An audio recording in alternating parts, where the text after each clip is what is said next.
মানব রচিত আইন দ্বারা যারা শাসন করে তারা মুসলিমদের শরঈ আমির হতে পারে না। আমি এটা বলছি, এভাবে বলছি না মানব রচিত আইন রচনা করে যারা বলছে আল্লাহর বিধানকে যারা পরিবর্তন করে, কথাগুলো পরিবর্তন হচ্ছে আমার মনে হয় কিছুটা উল্টাপাল্টা হয়েছে। আগে শুনেন, কারা মুসলিমদের ইমাম হইতে পারে না? যে ব্যক্তি কাফের সে মুসলিমদের ইমাম হইতে পারে না, কথা বলছেন কিনা? আর কাফের হওয়ার জন্য কিছু নীতিমালা আছে, আপনি সংক্ষিপ্ত কথাকে বিস্তারিত কথা নিয়ে যাবেন না। তো কাফের যে ব্যক্তি সে ব্যক্তি ইমাম হইতে পারে না। আল্লাহ বলছে ওয়ালা ইয়াজআলুল্লাহু লিল কাফিরিনা আলাল মুমিনিনা সাবিলা, যারা ঈমানদার তাদের উপরে আল্লাহ কাফেরদেরকে কি করেন নাই, কোনো দায়িত্ব দেন নাই। অর্থাৎ কাফের আমাদের কোনোদিনই কি হইতে পারে না। এখন আমি বলতেছি, খেয়াল করেন, যেই ব্যক্তি মনে করবে আল্লাহর বিধান এখন চলবে না সে কি? যে ব্যক্তি বলবে আল্লাহর বিধান এবং জাগতিক বিধান কি সমান, সে ব্যক্তি কি? কাফের। যে ব্যক্তি মনে করবে যে আল্লাহর বিধানের থেকে অন্য বিধান উত্তম, সে ব্যক্তি কি? কাফের। যে ব্যক্তি পরিবর্তন করে দিবে সে ব্যক্তিও কাফের, কথা বুঝছেন তো? এবং যে ব্যক্তি এই জায়গায় অন্য কিছু প্রতিস্থাপন সেও কাফের। এটা তো নীতি। এরা আমাদের কি হইতে পারবে না, শাসক হতে পারে। যারা মনে করে যে বর্তমানে ইসলামী বিধান দিয়ে চলবে না, ইসলাম শরিয়া চলবে না, এখন গণতন্ত্র সমাজতন্ত্র চালাতে হবে, তারাও কাফের। এটা হচ্ছে আম নীতি, কথা বুঝছেন কিনা? ব্যক্তিগতভাবে অমুককে আমি কাফের বলি নাই, সুতরাং এটা ওইটা লাগাই দিবেন না যে আমি তো এটা আমি তো আম কথাই বলছি, ব্যাপক কথা বলছি। কিন্তু কেউ কাফের হয় না, কোনো কারণ থাকতে পারে কাউকে, কিন্তু সে কাফের তো হয়ে গেছে, হয়তো আমি বলতে পারিনি, এমনও হইতে পারে।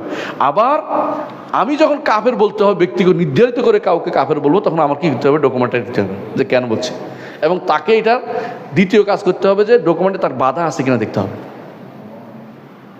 তবে আমাদের দেশের জায়গাতে আমি অনেককেই বাধা পাই না, যে বাধাগুলি আছে 6টা, তাই না? কি কি?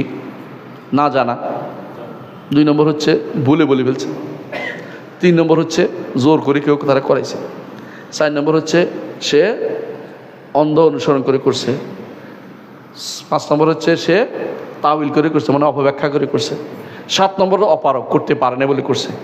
তারা বলুক, এটা যারা এটা করতেছে এখন কুফরি শিরকি লিপ্ত, তারা নিজেরাই বলুক যে আমরা এই বিপদে আছি। আমরা বলছি আলহামদুলিল্লাহ আপনার একটা ওজোর আছে। আপনি তারা বলার আগেই তার জন্য ওজোর খুঁজতেছেন, কথা বুঝেন কিনা? সে আল্লাহর বিধানের বিরুদ্ধে সারাদিন বলতেছে, আপনার না না ওজোর আছে, তাহলে তো পৃথিবীতে কেউ কাফের নেই, বুঝেন?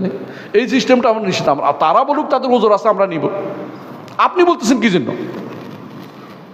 আপনি কি কাজে বলতেছেন? এর অর্থ হচ্ছে আপনি এখন শরিয়া সম্পর্কে জানেন না, আল্লাহর বিধান সম্পর্কে আপনার কি আছে ছাড়, আপনি এখনো পর্যন্ত মুরজিয়া হয়ে রয়েছেন যে আজ অসুবিধা নাই, আল্লাহ গফুর রাহিম। কিছু মানুষ আছে না, যত কিছুই করে শিরিক কুফরি করতেছে, গফুর রাহিম।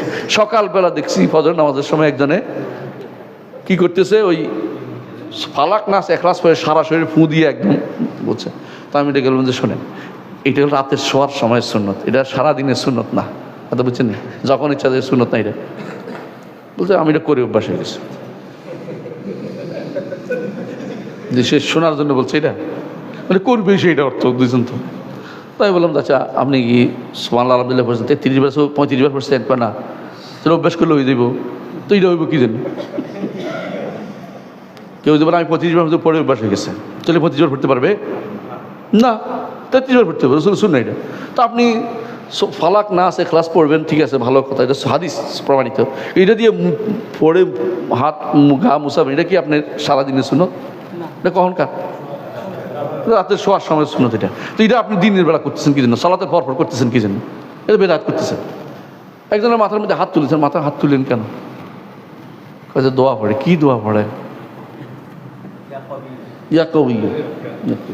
তাহলে এই যে আপনি মাথায় হাত দিলেন, কিনলাম নামাজ সাথে ভালো কাজ করছে, কারণ মাথায় হাত দিয়ে বসে থাকতে কারণটা এটা তো বলতেছে না, এটা আমার অভ্যাস হয়ে গেছে, অভ্যাস হবে না, অভ্যাসটা ছাড়েন, এই অভ্যাসটা ছাড়তে হবে, কথা বুঝেন কিনা? একজন হাত এমনি বেশি হাত এমনি দিয়ে বসছেন কেন? এটা তো যাইজ নেই, কেউ অভ্যাস হয়ে গেছে, অভ্যাসটা ছাড়েন। এই অভ্যাসটা ছাড়ানো আমাদের কাজ, কথা বুঝছেন কিনা?